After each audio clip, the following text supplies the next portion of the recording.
And that's exactly where we're going to hit on today as we check in with Paul Finebaum, presented by Allstate. Paul, the rankings were just released within the last 2 minutes. The big story coming in, Alabama left out, SMU is in. Just first out of the gate, your reaction to everything we just saw on TV moments ago. Well, I think what this committee did is what committees in intercollegiate athletics do. They try to pick their poison. In this case, they did not want to be responsible for killing conference championship games just yet. Video may have killed the radio star 30 years ago, but they did not want to be the ones who ended it because there's so much money involved and there's so many people on that committee, Matt, that are connected to big conferences. And they took the easy way out. They could have easily analyzed this differently, but clearly they decided that SMU did enough on Saturday night by coming all the way back from a blowout to nearly win the game. And they sat there as committees do and go, you know what, we appreciate their courage. And they went against everything they had said the previous Tuesday night, which is fine. I mean, listen, Yeah. anyone and we all saw this coming today. I mean, I'm not surprised. You're not surprised. I don't think Kalen DeBoer is surprised because this was built into the cake. So there are a million things to get to here, and we will. And pardon me, I'm going to glance over the TV from time to time. They're just doing the live reaction as we speak.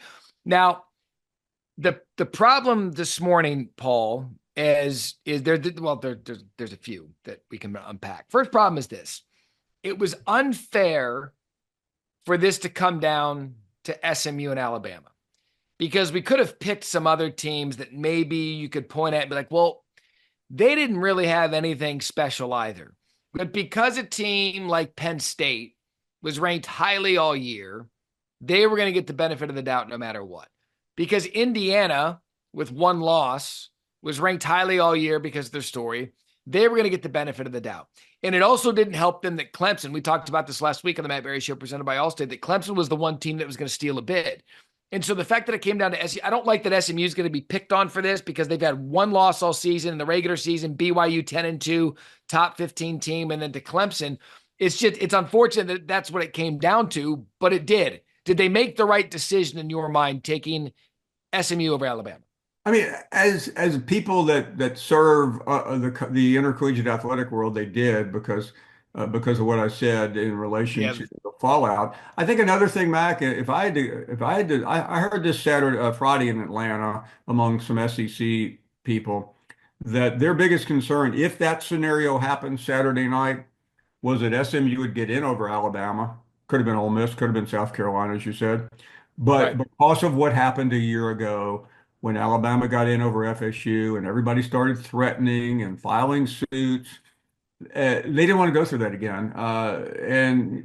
And I think other than people in Alabama, nobody's feeling sorry for Alabama. And Matt, quite frankly, I don't know that many Alabama fans who feel like they got screwed. I mean, they did it to themselves. 2 weeks ago, we're sitting here talking about the blowout in Norman, and I think that haunted them. Well, that had nothing to do with this. If you listen to Ward Manuel on Tuesday night, uh, he laid out a scenario about strength of schedule and who did you beat, and that's what they used against Miami, but they didn't use that against SMU because they made it to a conference championship game. Big bad Alabama's been in this thing numerous times. We now employ Nick Saban, and he was the reason that they were in this thing so many times. And I think you said it perfectly when he said no one's feeling sorry for Alabama. And the SEC now ultimately ends up getting 3 teams in. The Big Ten gets 4 teams in. I think that's a little bit surprising based on what we had this year. And I get all of these arguments. I get that, maybe, well, Saban said it perfect this morning when he said all records aren't created equal. And that's correct. And the problem that this format has, and I'll fight this, and I just don't think that it needs to be in there. I think if you win a conference championship, yes, you should be in the field. But the fact that Boise State and even my alma mater, Arizona State, are getting first round buys because of it, I think that's a problem. And look, I love the inclusion of a group of 5 team. But I was going at it with Boise State people all day yesterday because I thought Arizona State, based on coming from a Power 4 schedule and everything they had to go through, was harder than what the Mountain West had to go through. And Boise State's in. They played a schedule and a conference that's got 1, 2, 3, four teams, 4 out of 12 teams that have winning records, and they played one of those four twice. Yeah, Matt, I mean, if we were really sitting here objectively, and not that we aren't, but I mean, people in college athletics, the debate today really shouldn't be about SMU. It should be about Indiana. They did absolutely nothing to earn a ticket into this field. They don't even have a good win, I don't think, do they? No, And they have a no. terrible loss. But they're America's favorite team this year. They're so they got the benefit of that. Just like on Saturday night, SMU became America's darling. And I can just hear those people in that committee room, eating their pizza at midnight, going, "Man, what an amazing comeback, Rhett Lashley's team." Just like if you were and I were little league parents, and congratulating the 7-year-old for going at it and giving it the old college try, and you're still going to get a reward. But that's what we're talking about. I mean, I don't feel with 12 teams that anybody is really getting screwed that badly. Now, in 4 teams, yeah. I mean, last year that's a real Right. debate. And Georgia, was it Florida State? The year before, was it Alabama? A million times on this day, was it Ohio State? But big deal. I mean, I know everybody thinks that my whole life revolves around Alabama football. It really doesn't. I haven't lived in Alabama in 11 years, and I am somehow going to make it through the end of this day, Matt, much like I know you are. Yeah, here's right. And it's funny. You know what's funny is because we were talking about all the 12-team playoffs going to solve all the moaning and everyone complaining about everything. Well, that's not necessarily true because there's going to be more. Because when you give people more pieces of the pie, people are going to be greedy and they're going to want Sure. more. And if we look at Indiana, and I think the Big Ten was probably a little bit overvalued throughout the year. And I've got many examples to prove why I think they're overvalued.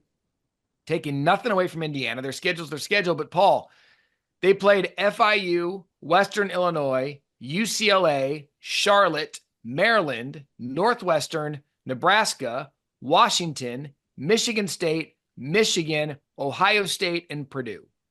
There is one team with a number next to their name, and it's Ohio State, and they got beat 38-15. Okay, so that's Ohio State's, or that's Indiana's ledger. The other team that I want to go to, because again, I know they played for a conference championship, but I am of the belief, and again, Nick Saban said it, and I've said this forever, all records aren't created equal. You put Ole Miss in the Mountain West, what do you think they're going to do to that? Penn Yeah. State played West Virginia, rivalry game, pretty good. Bowling Green, Kent State, Illinois, UCLA, USC, Wisconsin, Ohio State lost, Washington, Purdue, Minnesota, Maryland, and then in the Big Ten championship last night against Oregon. I have never seen in all the years I've been around college football this many teams, quality teams, having this poor a schedule. I mean, it's remarkable. And meanwhile, Georgia had to play everyone and somehow survived it. But it is. But on the other hand, though, Matt, all those points are great. But I think of Ole Miss and I think of Alabama in particular. Ole Miss has a loss to a 4-8 Kentucky team. I mean, Yeah. that should disqualify you on one level. Alabama has 2 losses to Vanderbilt, a 6-loss team in Oklahoma. So, I mean, Lane Kiffin and Kalen DeBoer can say whatever they want today, and I'm sure they are saying it as we speak, but it doesn't carry much weight. Did Rhett Lashley go a little too far at midnight in Charlotte, saying it would be criminal if they kept us out? It wouldn't be criminal.